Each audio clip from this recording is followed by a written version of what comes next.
ನನ್ನ ಹೆಸರು ಸಾಹಿತ್ಯ ತೊಟ್ಲಳ್ಳಿ. ನನ್ನ ಶಾಲೆ ಹೆಸರು ಸರಕಾರಿ ಹಿರಿಯ ಪ್ರಾಥಮಿಕ ಶಾಲೆ. ನಾನು 2ನೇ ತರಗತಿಯಲ್ಲಿ ಓದುತ್ತಿದ್ದೇನೆ. ಈಗ ನಾನು ಒಂದು ಹಾಡು ಹಾಡುತ್ತೇನೆ. ಅದು ರೈತನ ಬಗ್ಗೆ ಹಾಡು. ರೈತ ಇಲ್ಲ ಅಂದ್ರೆ ನಾವು ಬದುಕೋದೇ ಇಲ್ಲ. ರೈತ ಅನ್ನ ಬೆಳಿತಾನೆ, ಮತ್ತೆ ರೊಟ್ಟಿ ಜೋಳ ಬೆಳಿತಾನೆ, ಎಲ್ಲ ಬೆಳಿತಾನೆ. ಅದರಿಂದನೇ ನಾವು ಊಟ ಮಾಡಿ ಈಗ ಸಾಕಾಗಿ ರೈತನ ದುಡ್ಡು ಕೊಟ್ರೆ ನಮಗೆ ಅಕ್ಕಿ, ಬೇಳೆ, ಜೋಳ, ರೊಟ್ಟಿ ಎಲ್ಲ ತಿಂತೀವಿ. ರೈತನೇ ಇಲ್ಲ ಅಂದ್ರೆ ನಾವೇನ್ ಮಾಡ್ಬೇಕಿತ್ತು?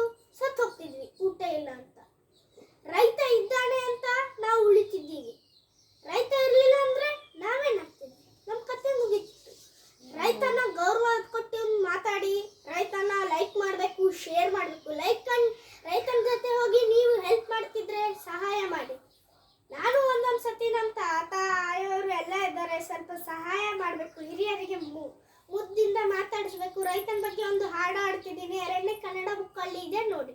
ಇವನೇ ನೋಡು ಅನ್ನದಾತ, ಹಳದಿ ದುಡಿದೆ ದುಡಿವನು, ನಾಡು ಜನರು ಬದುಕಳೆಂದು ದವಸ ಧಾನ್ಯ ಬೆಳೆವನು, ಮಳೆ ಗುಡುಗು ಚಳಿ ನಡುಗು ಬಿಸಿಲು ಬೇಗ ಸಹಿಸುತ್ತಾ, ಬೆವರು ಸುರಿಸಿ ಕಷ್ಟ ಸರಿಸಿ ಒಂದೇ ಸಮನೆ ದುಡಿವನು, ಗಟ್ಟಿ ದೇಹ ದೊಡ್ಡ ಮನಸ್ಸು ದೇವನಿಂದ ಪಡೆವನು, ಯೋಗಿಯಾಗಿ ತಾಗಿಯಾಗಿ ಅನ್ನ ನೀಡುತ್ತಿರುವನು, ಅನ್ನ ನೀಡುತ್ತಿರುವನು, ಅನ್ನ ನೀಡುತ್ತಿರುವನು.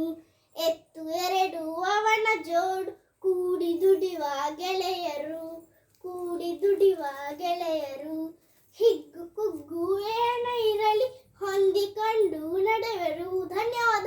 ರೈತನ ಚಾನಲ್ಗೆ ಲೈಕ್ ಮಾಡಿ, ಶೇರ್ ಮಾಡಿ, ಕಮೆಂಟ್ ಮಾಡಿ. ನಾನೇನು ನಿಮ್ಮ ಸಲಕ್ಕಂತ ಮಾಡಿಲ್ಲ, ರೈತನ ಬಗ್ಗೆ ನೋಡಿ ಕೇಳಿ ಮಾಡಿದ್ದೀನಿ. ಬೇಕಿದ್ರೆ ಲೈಕ್ ಮಾಡಿ, ಶೇರ್ ಬೇಕಾದ್ರೂ ಮಾಡಿ. ಧನ್ಯವಾದ. ಮತ್ತೆ